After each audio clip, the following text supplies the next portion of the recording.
Do you struggle to speak up? Do you feel uncomfortable asserting yourself? Do these phrases sound familiar to you? What? Speak up! Cat, got your tongue, has it? I can't hear you. Sorry? I bet they do. And once upon a time, they did for me too. Now, I can't bloody shut up, and I'm here to tell you how you can be the same. So be warned. If your voice is lacking in energy, volume, or clarity, fear not! There are ways to improve, and in this video, I'm going to share with you the most effective ones I've found. Think of your voice in 3 ways: physiological, psychological, and performative. Physiological is the physical body, your instrument that creates the sound. Psychological, your mindset, confidence, and self-awareness in using your voice. And performative, the technical aspects of vocal delivery and style. But before we start, I need to ask you to be mindful of your voice as we go through this video and as you go through on forward with your life. Try to recognize what element could it be that's holding you back? Could it be your physiology, your instrument? Is it something that's physically happening that you can't control or would like to improve upon? Or maybe it's like an emotional or psychological block. Maybe it's confidence or self-esteem. Or then perhaps it's just a skill set that you need to work on or practice because you don't have the skills or the craft of speaking as well as you could. Either way, we're going to go through all 3, and it may be that one of these affects you, could be that 2 or all 3. So let's get into it. Your voice can be affected by several factors: age, sex, posture, tension, diet, hydration, temperature, moisture, and injury. As I said previously, the voice is a physical instrument. If you don't take care of it, it's likely not to work as effectively for you. So genetics plays a role in how your voice functions because that's what your body is and that's what you have. It's the same with disabilities or even injuries that you might have had. And if any of these you believe are affecting your voice or hindering you from being able to project or improve upon your voice, it might be best to speak with a vocal health practitioner or a speech pathologist who can really ascertain the proper course of treatment or exercises to move forward in improvement. Then there's age. Like an athlete, at some point in your life, your physical ability will not be as great as it once was. And so maintaining vocal warm-ups, exercises, and regular practice is always going to be more beneficial for you as you get older. But if you're starting this from a later age, it might take you a little longer to get into some of these things and to work on that projection or any other thing that you would like to improve upon your voice. So just keep that in mind, that a well-trained voice will last longer than one that's just not done any work ever. Then there's diet, temperature, hydration, and moisture. So it's quite clear that the body responds best to certain temperatures and certain degrees of moisture, but also rest. Are you getting enough sleep? It's like anything. If you feel fatigued, if your body isn't getting enough rest or doesn't have enough nutrition or enough hydration, it doesn't function as well as it should. And therefore, that's going to have an effect on your voice. If you find that you're dry or you can't get enough breath and this is affecting your voice and maybe even your projection, then it's worth looking at all the things that make you a healthy human would also make your voice more healthy. So keep those under consideration. As such, the daily ergonomics of your work or play or whatever it is that you do for a living or through the day, the majority of your time, is really worth looking at because tension and posture, your body's alignment, is designed to be a certain way, and we tend to make changes to it according to the way we either work or want to look. So by going to the gym, working on getting abs and six-pack, and or sitting at a desk on a computer all day, scrunched over, all of these things over time will have a detrimental effect to your body's alignment and therefore affect your voice. And so these are other elements that you can consider when you're thinking about if this ability to project oneself isn't as you wish it to be. There are other areas. And again, I've got lots of videos on this channel. Perhaps this is a good one if you're thinking about working on your body's posture and alignment or relaxation in order to improve your body. But let's go through some exercises now and take a look at how these can better improve our physical ability to project our voice. So now we're going to do a set of 3 exercises, 2 on the ground and 1 standing up. So let's begin by coming down to the ground. Okay, so we're going to come down to our side, then roll onto our back. Just so you know, supine is when you're laying down, legs out, flat. And if you bring your legs up like this, your knees, you bring your feet in, so your knees are at 45-degree angle, you'll find that you are now in semi-supine. So this is the position that has appeared in nearly every voice class or singing tutorial I've been to. It's a really good way for you to ground yourself, to check in with your breath, and to feel what's going on as you breathe. You can keep your hands here on your belly, on your torso. And I'm not suggesting you try to breathe into that. Just notice where you do breathe. And if you do find yourself inhaling up here, try and find relaxation in your shoulders. And this is a position that is really good to be in as a starting point to any warm-up or any voice work. Just to check in with yourself. Give yourself a few minutes to breathe, relax, let go of the tension of the day, and allow gravity to take it away from you. Just sink into the earth. I'm not suggesting that you breathe in through your nose, out through the mouth, or any other way. Find what's comfortable and what feels most natural to you.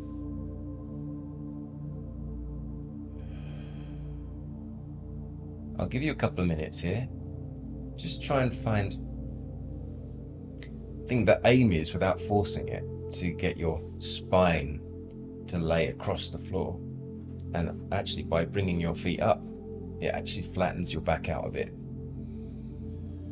And you can let gravity take away that, any tension.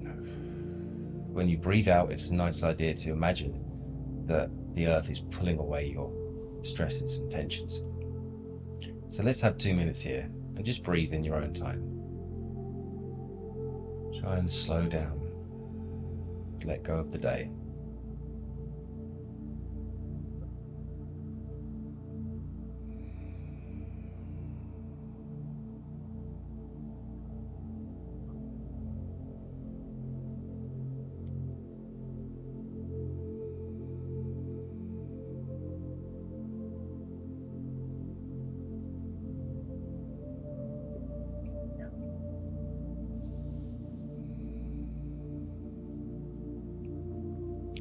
If you have the time, you do this for around 5, 10, or even 20 minutes. A voice coach once told me that for every hour you spend in the gym, you should spend 2 hours in semi-supine.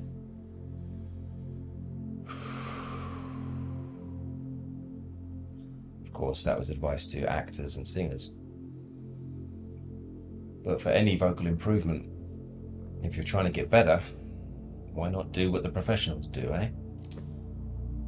Okay, that's enough for now, but if you can get time to do this, it's really worth checking in and finding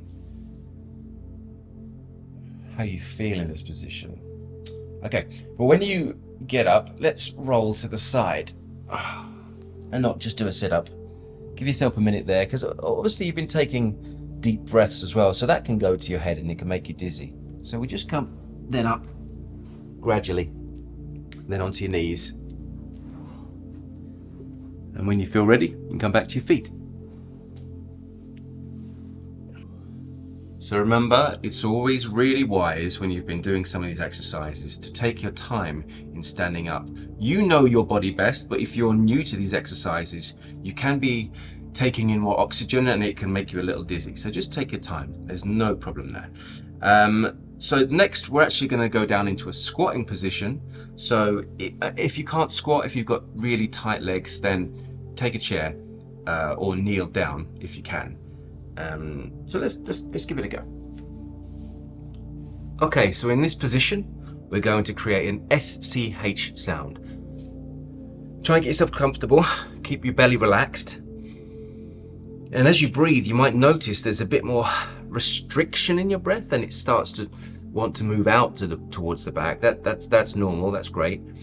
It's actually what we want. So we're gonna take a good relaxed but deep breath, not forcing, not pushing, don't try and inhale too much. And we're gonna say the SCH sound as long as we can, and then do that a few times.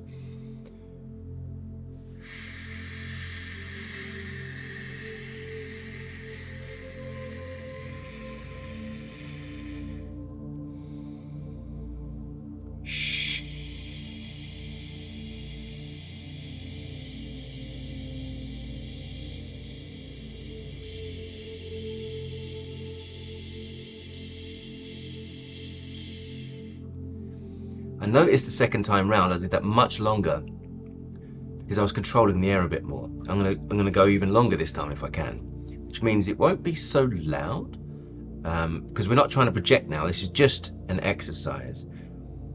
But if you can see how long you can hold this for and how long you can allow that exhale to happen, you start to get a bit more control. And we can use that control later when coming to projection. So one more.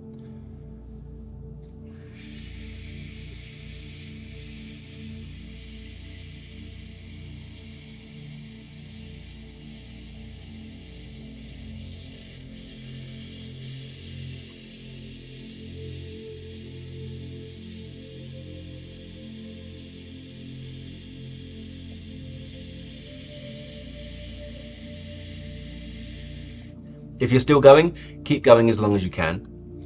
If you stopped ages ago, don't worry. It's not a competition and everyone's different. So you do what's best for you, what works for you.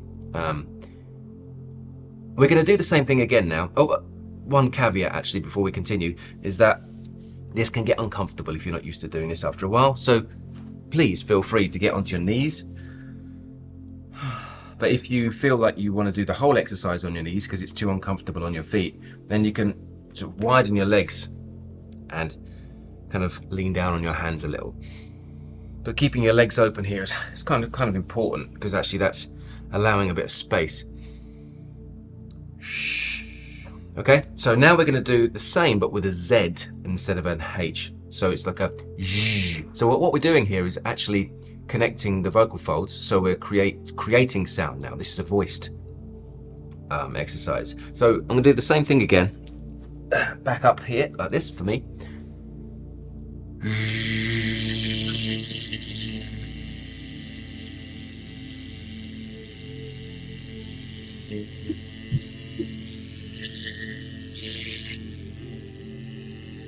And as you do these exercises, try to notice if there is any tension in this position. Of course, it's not going to be comfortable. I'm a bit uncomfortable, especially my ankles are very tight in my calves. But your neck, shoulders, try not to be too hunched up. Try and relax them as you can and allow gravity to do the work. So you can try and sit into this position. Let go a little bit. So let's do that a couple more times.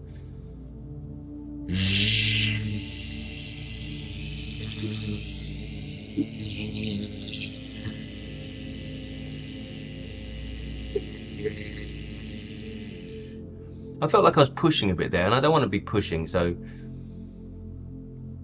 actually the air is kind of, it feels like being forced out because of this position. I've got a bit of a big belly, so it's leaning on my legs and it's pushing, like forcing the air out. So again, I'm controlling that, and by controlling that diaphragm, I'm getting more used to understanding and playing with this breathing apparatus. So let's do it one more time.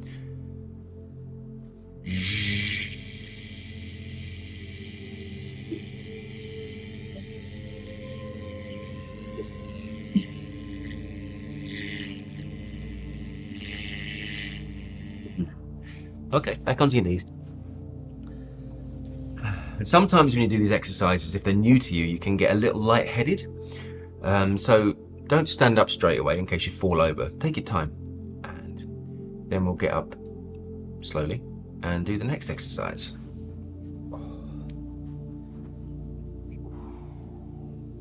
Again, take our time to move up and allow our bodies to adjust.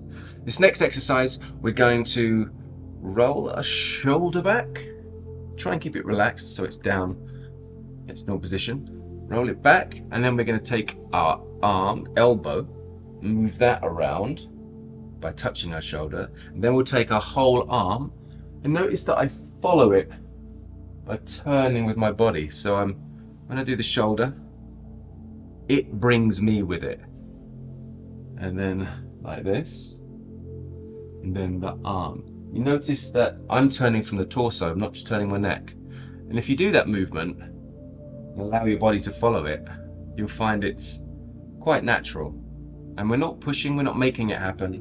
We're just following the movement and allowing our bodies to move with it. Okay, this is going to help relieve some tension here in our neck and shoulders. So we do this one, then the shoulder, then the elbow, then the full arm. Okay, you can do this 7 times. I'm not sure how many that is, but roughly 7 times. For now, there is no amount that you need to do, but I'd say 7's a good number to start with. And then we can go back the other way. So we start with the shoulder, then with the elbow, and then the arm. I've got the ceiling here, so I'm being careful. Again, allow your body to just turn and follow that movement rather than you forcing it. What's this? 4 maybe? A couple more.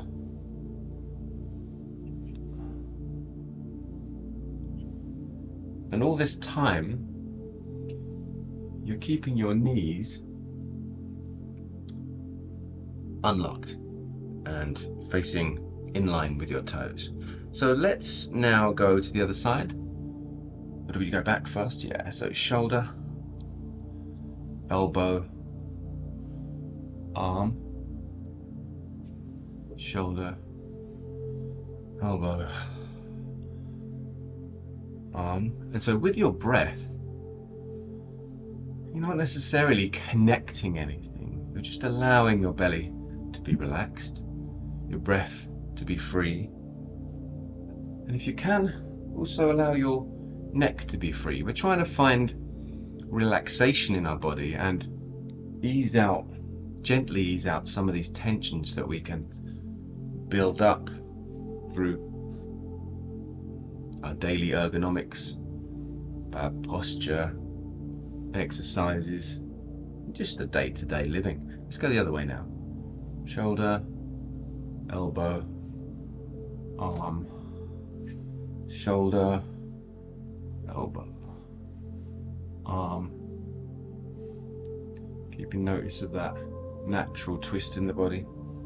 If it makes it easier for you, you can even follow the end of what's moving. So you could, for this one, look at your shoulder, then look at your elbow, and then look at your hand. Shoulder, elbow, hand. And by following that with your eyes, your head will likely go to the right place. So those are our warm-up exercises. And now perhaps we're ready to start adding in some of those techniques for adding volume and projecting. As we move forward, there's going to be a couple of things that might feel a bit embarrassing, and we're going to be making more noise. So if you have neighbors or pets or work colleagues or anyone nearby, you might want to try and find a private, maybe safe space. Maybe it's in your bedroom or a cellar or somewhere tucked away in a barn in the middle of nowhere. But this way you can avoid the embarrassment, and because they can be. The first one we're going to do is going to start with a hum. And then we're going to just open our mouth. So, nice and light. We're not pushing, we're not forcing, we're not doing anything to add volume yet. Right now, we're just trying to find the same kind of ease as when we were in semi-supine breathing, and that same kind of control as when we're doing the zh sounds. So you're not forcing air out, you're just allowing it to come out at its own rate.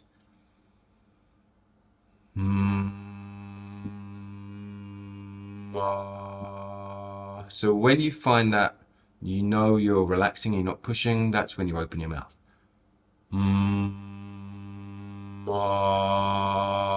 It's almost like a sigh. But we're not dropping all our air out. We're not spilling it. We're still having a bit of control.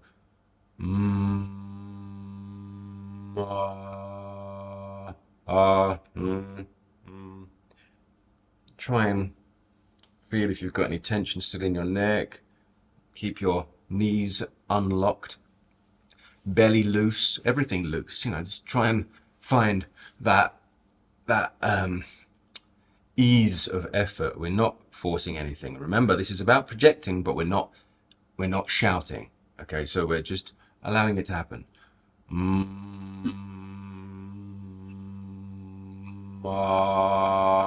Now, here's where we're going to add in our first little touch of projection.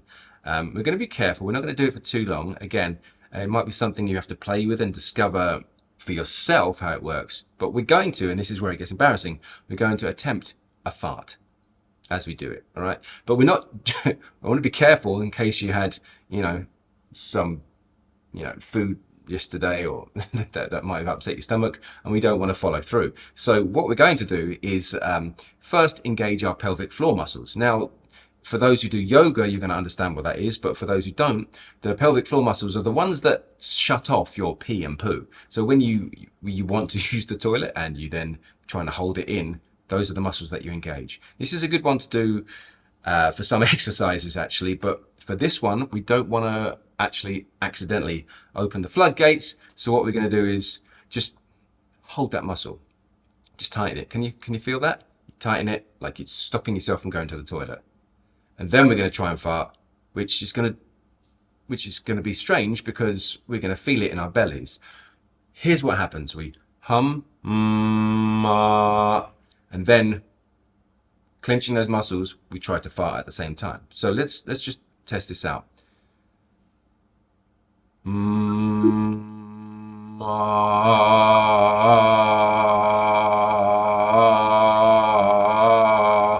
Remember, we don't want anything to happen up here. It's all happening down here. Okay? All that trying to fart is not us trying to make volume, but the volume will come. Can you hear it? Did you hear the difference?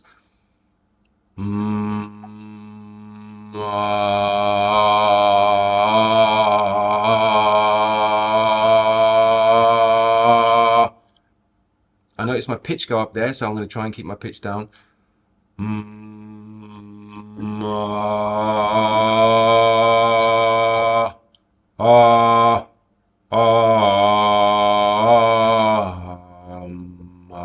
So it's not a huge difference, but I mean, I can feel it and I can hear it in the space that I'm in. So you have to try it for yourself.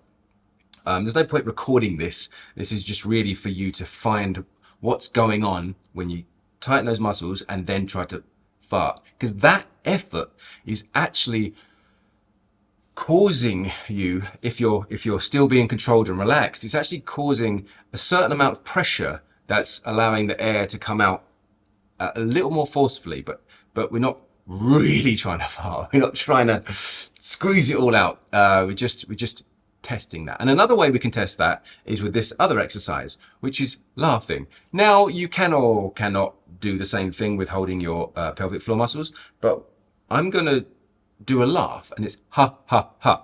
So rather than me going ha, ha, ha from my throat, not that I do that anyway, I've done this so long, it's really hard for me to even pretend not to. But you're going to do the same thing, but you're going to connect the ha with also that a tiny bit of a fart. Ha, ha, ha. So rather than ha, ha, ha, ha, ha, ha, ha, ha, ha, ha, ha, ha, ha, ha, ha, ha. Now, that's me trying to fart. But what happens is my diaphragm is, ha, ha, ha, moving in. Ha, ha, ha. Ha, ha, ha, ha, ha, ha. And it's very powerful. It really projects. Now, these are staccato. So we tried it gently and sustained, and now we're doing it more, more sudden and direct. And it allows a lot of air to pop out quickly. So we could then, if we were to say, hey, and then add this in, hey, it really travels. Hey, hey, hey, hey, hey. Now, eventually you're going to figure out that by trying to fart, it might be going slightly the right direction, but you get the intention of it and you feel where the movement comes from. That's what I'm aiming for here. Now, if you're not quite getting that yet, go back to the and try it with the pelvic floor muscles, and then come to this one. Ha, ha, ha, ha, ha, ha, ha. There's a very different thing that if I tried to fart, ha, hey, hey, and if I tried to pull my stomach in, hey, hey, hey, this seems to throw my whole body, but the farting thing keeps it grounded and it helps push down, which unconsciously does the same job, but without less effort to my entire body and less convulsion. So test it, play with it. Again, this video is for people who don't really know how to project. So these are the stepping stones to connecting the dots, to helping you understand how these things go together.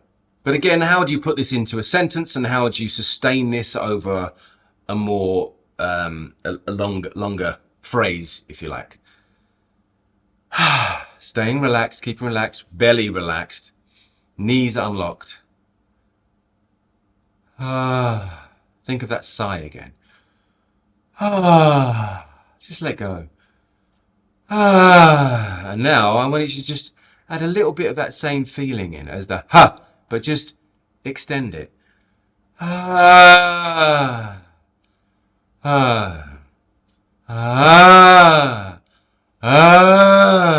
It might feel a little bit like throwing up, but we're not going that far. So I could feel a little bit of tension creeping in here. There's a lot of vibrations. It's moving a lot of air through.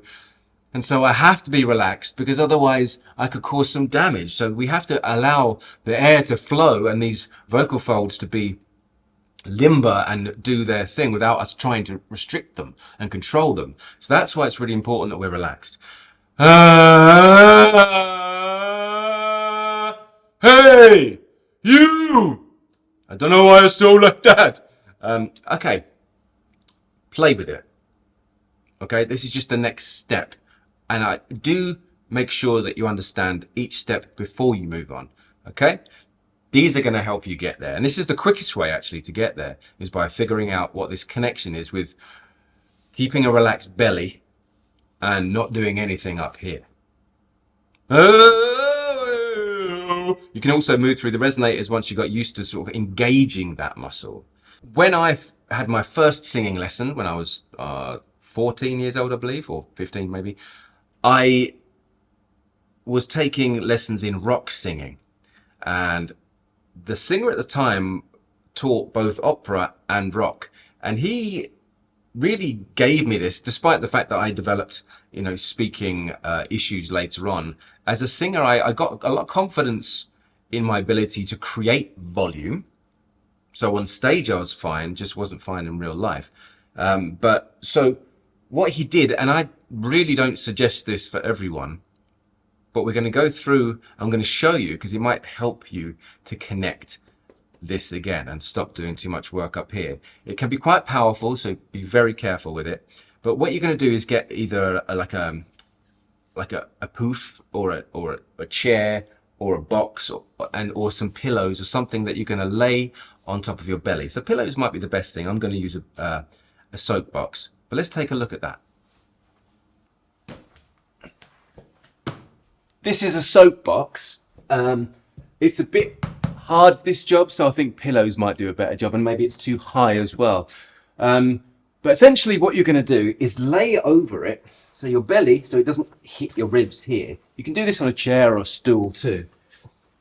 But what's going to happen is you're just going to breathe and find out what happens when you're breathing into your belly. So maybe use your elbows. Again, take it over the edge.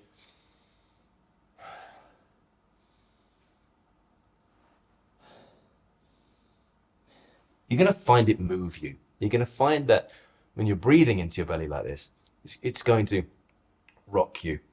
So this is the lesson that I had at a young age.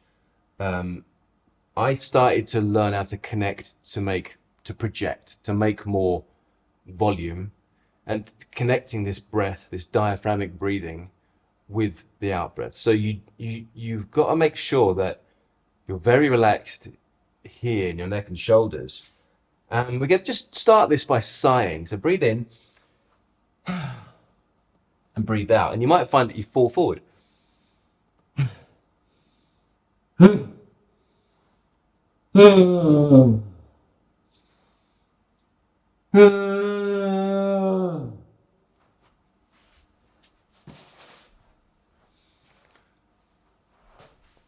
This is a last resort. Okay, this is not something that you really want to do all the time. It's only if you're really getting stuck and you need to understand this connection. But by breathing into your belly there and allowing the air to be moved out by the force of you being on top of some pillows or a chair or a box, I'm really hoping that helps you connect where the air is, where the effort for the air might be better coming from, especially in order to project your voice. All right. Okay, so hopefully this has been interesting. This is the end of part 1 on physiology. So we had a warm up and we did some exercises that's going to help you physically understand how you can create more volume and project your voice. If you find that you might have already connected with these, then it could be that you need one of the next 2 things, or maybe you're very confident and have lots of skill and it was just this you needed. Therefore, subscribe to the channel, share this video if it's useful, and don't forget to like and sign up as a subscriber to my website and get the first week of my 8-week course on breath for free. So if that's you, goodbye. Thank you very much for being here. If it's not everything that you need to learn, there's more coming up, so stick with it. Part 2, psychological. Let's say that your voice is physically fine. You're well hydrated, well rested. You perhaps even have a really good instrument, and it's something that works perfectly fine. It's possible that you might feel shy or embarrassed or intimidated about using your voice or communicating with others. And I think this is more to do with you sharing yourself with others. So if it is emotional or psychological, then it's worth knowing that, again, there are ways and means to overcome this to help you then further project your voice and allow it out so you can share yourself better with the world. I used to have this issue, and for a very long time I mumbled and withheld my voice. I actually thought my voice was much louder than it was, and this made me pull back, swallow my words, and develop the habit of mumbling. However, as a singer in a band, I was confident with my actual physicality, and I was able to put on a mask, if you like. In my bands, I was able to become someone else and put a character on, and that allowed me the confidence, especially with the band and in this barrier of having a stage and a microphone in front of me as well. It sort of helped with that emotional distance to the people I was communicating or singing to or performing for. But really, in everyday life, I was really uncomfortable in my own skin. I remember working in a kitchen at the time, a job I really didn't like. It was very stressful, and I pulled away so much that the people who worked in the bar, for example, couldn't really communicate with me. Well, they could, but I wasn't responding clearly enough or loudly enough. I thought my voice was really loud, or I was shouting at people, but it wasn't. I was really struggling to just share myself, and that's something that took me a long while to really get over. But let's look at now if there's a few things we can do to perhaps counterbalance that and and improve upon it. I mean, it doesn't matter if you know where it comes from either. Like, for example, I was bullied a lot as a child, and I remember even being told by a teacher once in an assembly that I shouldn't sing because my voice was terrible, and I think that had an effect on me for a long time, or it didn't really creep up until years later. But it wasn't that I couldn't project my voice or add volume, for example, or be clearer. It was that I was unwilling to, and I really didn't trust others, and I felt vulnerable. And perhaps this could be happening to you, or perhaps something close to this is happening. Either way, we can block ourselves emotionally and psychologically. Do you struggle to speak up? Do you feel uncomfortable asserting yourself? Do you perhaps feel uncomfortable speaking up because you're intimidated? You feel judged? Or are just shy?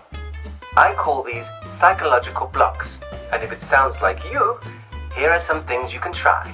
The biggest breakthrough for me was learning to shift my focus away from myself.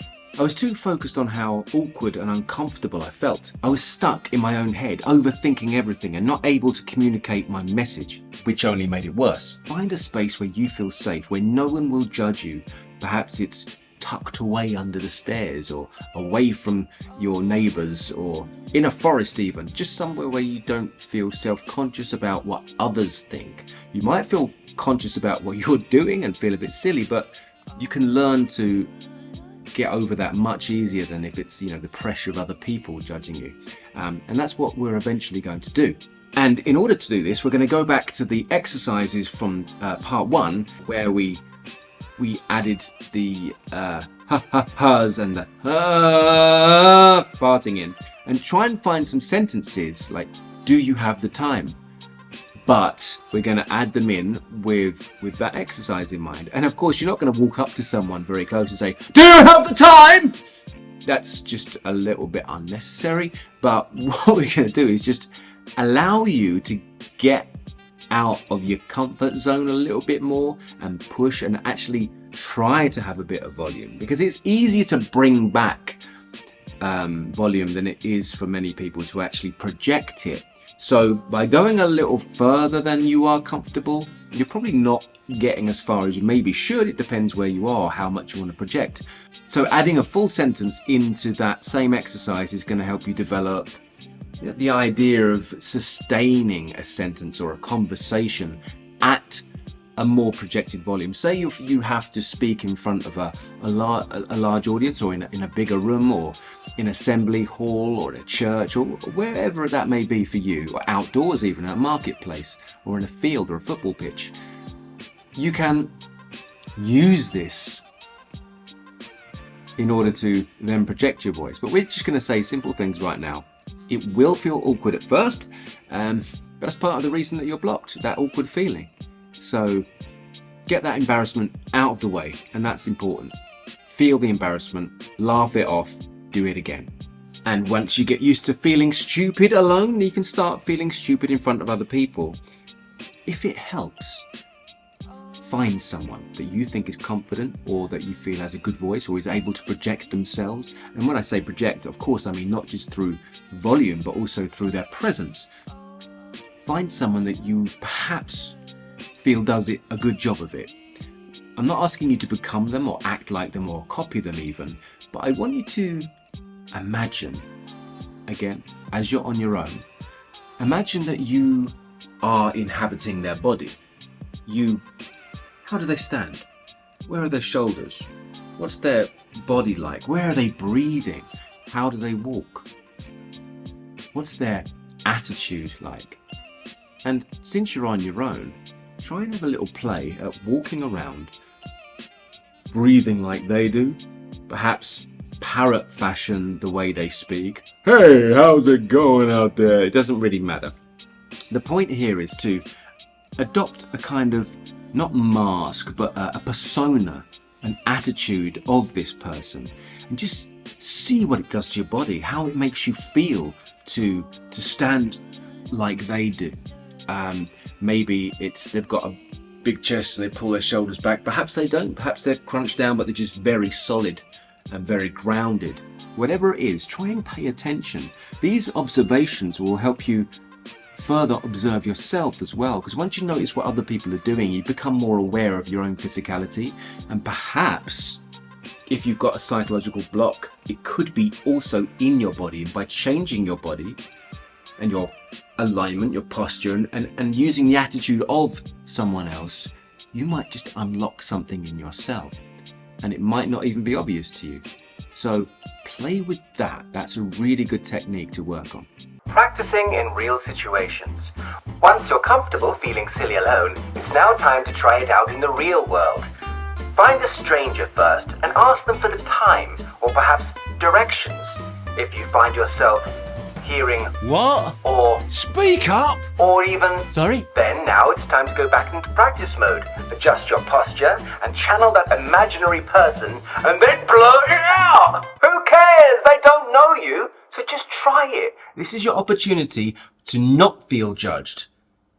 Use them as an experience for you to get better. And remember, the message or the details of what you're asking that person is more important than the fear you feel asking them. If you want to know what the time is, you knowing the time is more important than how you feel about speaking to someone in order to ask them for the time. It's so common, it's so regular, shouldn't be hard to do. And again, you don't know this person, so just try it in this newfound identity of yours. It's just an exercise. Remember, I'm not trying to change who you are, just trying to help you find that you can choose your attitude and find that confidence by playing with it, by imagining it.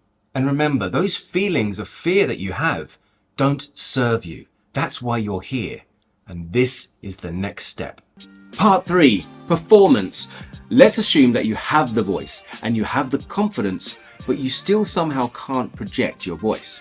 That's okay. It's likely just a matter of approach. The exercises from part 1 will allow you to connect with your breath and allow your voice to flow more freely. Projection alone is just noise. So if you continually push, you're just going to tire yourself out. So when it comes to performance, try and think of these things. The teeth, the tongue, the tip of the lips, the tip of the lips, the teeth, the tongue. There's the little articulation exercise that I've been taught many years ago.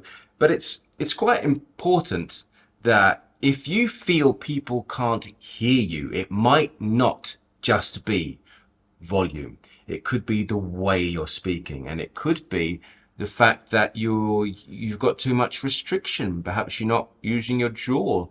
Maybe it's not opening enough to let enough air out in order for that projection to work. Or perhaps you're not punctuating your sentences and your words enough for people to hear you clearly. Without articulation, you are just going to sound like a zombie looking for brains. Don't be a hungry zombie, enunciate what you're saying. Now, there's no point me going through a whole articulation and clarity workout here because I've got so many videos on this channel. In fact, here's a great one. Go and check it out after this and work on that, as well as the projection and thinking about your confidence. Consider these skills for actually developing speech that's clearer. 2. Pace. Spacing between words and rate of speech. Breathe. Slow down. Not everyone can keep up with your rate of speech.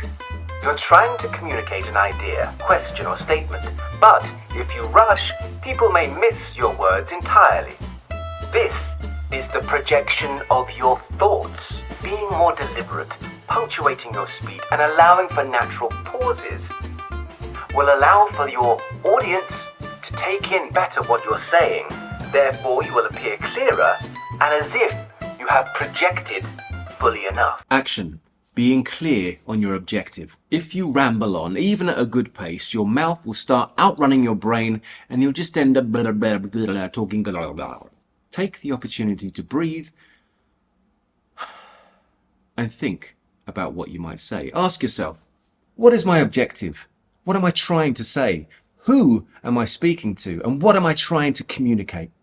The words you choose will be so much more powerful and projected and understood once you understand why you're using them, rather than just filling the space with sound, as I tend to do on this channel.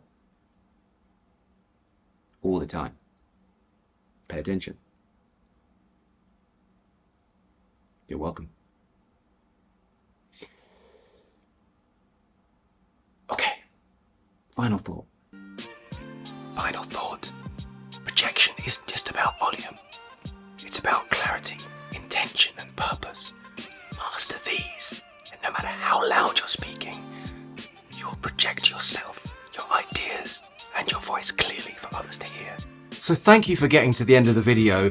I assume that if you've got this far, then you've got something out of it, or that you're really intent on improving your voice. And if that is the case, I've opened up all of my courses. Rather than selling them individually for lifetime access, I'm doing a 365, which is a 1-year subscription, and having everything for the cost of what used to be the price of just one. So get involved. And if anyone who signs up within a week of this video being posted can have a free one-on-one session with me for 30 minutes. We can go through your goals, where you are now, and how to go through the courses in the right order that's going to benefit you the most. So hopefully that's an incentive for you to come on board and actually continue to improve your voice. My name is Darren McStay. This is Improve Your Voice. And until the next time, thank you once again, and look after your voice. Oh.